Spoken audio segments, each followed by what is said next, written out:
നമസ്കാരം. ഓരോ കുരിശും മരവും മൗനമായി മന്ത്രിക്കുന്ന ഒരു രഹസ്യമുണ്ട്. അവൻ നിനക്ക് വേണ്ടി മരിച്ചു. കുരിശുമരണത്തിന്റെ അദൃശ്യമായ ചൂണ്ടുവിരൽ നാം ഓരോരുത്തരെയും ലക്ഷ്യമാക്കി നീങ്ങിയിട്ട് ആവർത്തിക്കും, അവൻ നിനക്ക് വേണ്ടി മരിച്ചു, പക്ഷേ നീ അതറിയുന്നില്ല. നിരനിരയായി ഉയർത്തി നിർത്തപ്പെടുന്ന കുരിശുമരങ്ങളുടെ നീണ്ട നിലവിളികളും സങ്കടത്തിൻ്റെതായ അതേ ചോദ്യവും മുഴങ്ങുന്നുണ്ട്.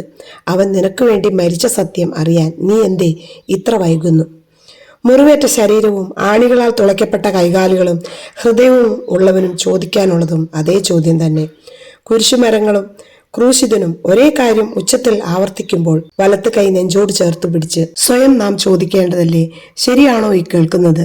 ഇതിൽ സത്യത്തിന്റെ അംശമുണ്ടോ? ഒടുവിൽ മനസാക്ഷി നിനക്കുത്തരം തരും, ശരിയാണ്, അവൻ നിനക്ക് വേണ്ടിയാണ് മരിച്ചത്, എനിക്ക് വേണ്ടിയാണ് മരിച്ചത്. പക്ഷേ നീ അതറിയാതെ ജീവിക്കുന്നു, ഞാനും. അറിഞ്ഞാലും അത് അംഗീകരിക്കാതെ ജീവിക്കുന്നു, ഞാനും. അവൻ മുൾക്കിരീടം ചൂടിയതും കുരിശുമരം ചുവന്നതും കാൽവരി കയറിയതും പാദങ്ങൾ ഇടറി നിലത്തു വീണതും ഏൽ ഏൽ ലാമ സബക്താനി എന്ന് പ്രാണവേദനയോടെ വിളിച്ചു ചോദിച്ചതും പിന്നെ ഒടുവിൽ ഒരു നിലവിളിയോടെ ജീവൻ വെടിഞ്ഞതും മത്തായിയുടെ സുവിശേഷം 27:50. എനിക്ക് വേണ്ടിയായിരുന്നല്ലോ ദൈവമേ, അവൻ എനിക്ക് വേണ്ടി മരിച്ചു. ഈ ഭൂമിയിലെ കോടാനുകോടി മനുഷ്യരിൽ ഒരുവൻ മാത്രമായ എനിക്ക് വേണ്ടി അവൻ മരിച്ചു. നൂറ്റാണ്ടുകൾക്ക് മുൻപ് ജീവിച്ച എൻ്റെ പിതാമഹനു വേണ്ടിയും ഇന്ന് ജീവിക്കുന്ന എനിക്ക് വേണ്ടിയും വരുന്ന നൂറ്റാണ്ടിൽ ജീവിക്കാനിരിക്കുന്ന എൻ്റെ പിന്മുറക്കാർക്ക് വേണ്ടിയും അവൻ മരിച്ചു. വെളുത്ത നിറമുള്ള സഹോദരന് വേണ്ടിയും കറുത്ത നിറമുള്ള സഹോദരിക്ക് വേണ്ടിയും എല്ലാവർക്കും വേണ്ടിയാണ് അവൻ മരിച്ചത്. എങ്കിലും എനിക്ക് വേണ്ടി മരിച്ചു എന്ന ഒറ്റ കാര്യമാണ് എൻ്റെ മനസ്സിനെ പിടിച്ചു കുലുക്കുന്നത്. എനിക്ക് വേണ്ടി മരിക്കാൻ മാത്രം ഞാൻ അവനു വേണ്ടി ഒന്നും ചെയ്തിട്ടില്ലല്ലോ. ഞാൻ അവനെ സ്നേഹിച്ചിട്ടില്ല, ഞാൻ അവന് വേണ്ടി വാദിച്ചിട്ടില്ല, അവൻ്റെ വാക്കുകളെ ജീവിത പ്രമാണങ്ങളായി സ്വീകരിച്ചിട്ടില്ല. എന്നിട്ടും അവൻ എനിക്ക് വേണ്ടി മരിച്ചു. എൻ്റെ നന്മയ്ക്ക് വേണ്ടി, വളർച്ചയ്ക്ക് വേണ്ടി, ഉയർച്ചയ്ക്ക് വേണ്ടി, രക്ഷയ്ക്ക് വേണ്ടി ഉപരി ഞാൻ ജീവിക്കാൻ വേണ്ടിയാണല്ലോ അവൻ മരിച്ചത്. എനിക്കായി മരിച്ചവന്റെ സ്മരണ കൊടിമരം പോലെ ഉയർന്നു നിൽക്കുകയാണ്, നിറദീപം പോലെ ജ്വലിച്ചു നിൽക്കുകയാണ്.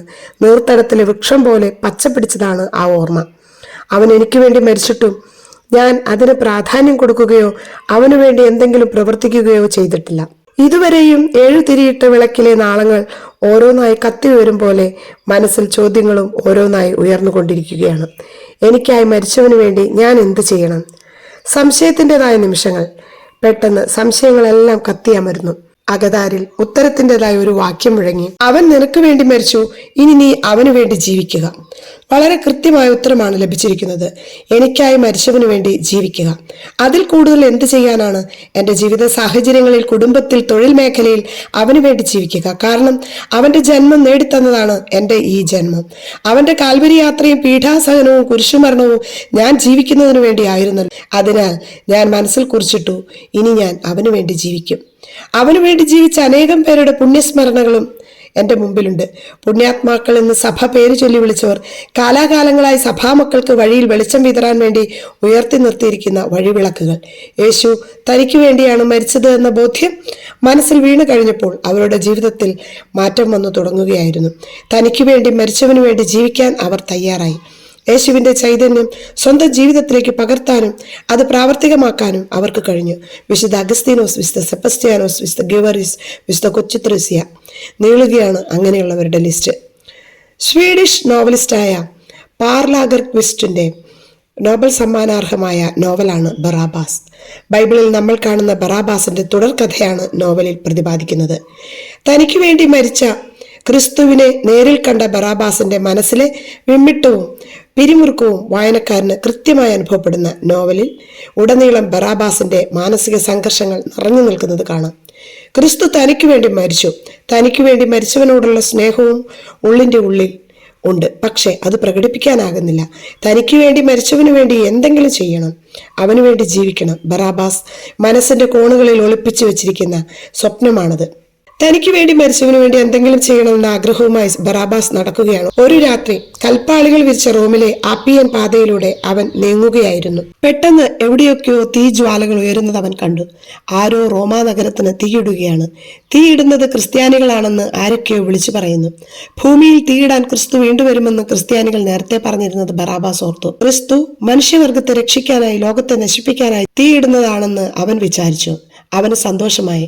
ക്രിസ്തുവിന് വേണ്ടി ഇത്രയെങ്കിലും ചെയ്യണമെന്ന് തീരുമാനിച്ച് ബറാബാസ് കത്തുന്ന ഒരു കൊള്ളിയെടുത്ത് അതുമായി ഓടി നടന്ന് എല്ലായിടത്തും തീ കൊളുത്തി. പൊട്ടിച്ചിരിച്ചുകൊണ്ട് ആഹ്ലാദത്തോടെ അവൻ കണ്ണിൽ കണ്ട എല്ലാത്തിനും തീ കൊടുത്തു. ചക്രവർത്തി തന്നെയാണ് റോമിന് തീ കൊളുത്താൻ ഉത്തരവിട്ടത് എന്നവൻ അറിഞ്ഞില്ല. യേശുവിന് വേണ്ടിയാണ് താനിത് ചെയ്യുന്നത് എന്ന ബോധ്യമായിരുന്നു അവന്. ഒടുവിൽ കൊള്ളിവയ്പ് നടത്തിക്കൊണ്ടിരിക്കുമ്പോൾ അവൻ പിടിക്കപ്പെട്ടു, കാരാഗൃഹത്തിൽ വീണ്ടും അടയ്ക്കപ്പെട്ടു. ഇതിന്റെ പേരിൽ ബറാബാസിനെ കുരിശിൽ തറച്ചു കൊല്ലാൻ വിധിച്ചു. യേശുവിന് വേണ്ടി, തനിക്കായി മരിച്ചവനു വേണ്ടി ഇത്രയെങ്കിലും ചെയ്യാനായല്ലോ എന്ന ചിന്തയോടെ അയാൾ മരിക്കുന്നു. ആത്മാർത്ഥതയുടെ പൊൻരൂപമായ ബറാബാസ് നമ്മുടെ മനസ്സിൽ എന്നും ജീവിക്കും.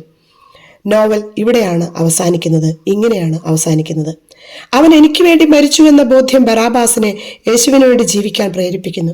മരിക്കാനും അവനു വേണ്ടി ജീവിക്കാൻ മിഷൻ പ്രദേശങ്ങളിലേക്ക് യാത്രയായ അനേകരുടെ മാതൃക നമുക്ക് മുമ്പിലുണ്ട്. ഇനി അവന് വേണ്ടി ജീവിക്കേണ്ടത് ഞാനാണ്. അതെന്റെ കടമയാണ്. കുരിശുമരത്തിന്റെ മുമ്പിൽ നിന്ന് ഞാനും ഈ തീരുമാനമെടുക്കുകയാണ്. അവൻ എനിക്ക് വേണ്ടി മരിച്ചു, ഇനി ഞാൻ അവനു വേണ്ടി ജീവിക്കും. മാത്രമല്ല, അവനെപ്പോലെ അപരനു വേണ്ടി മരിക്കാനും ഞാൻ തയ്യാറാണ്.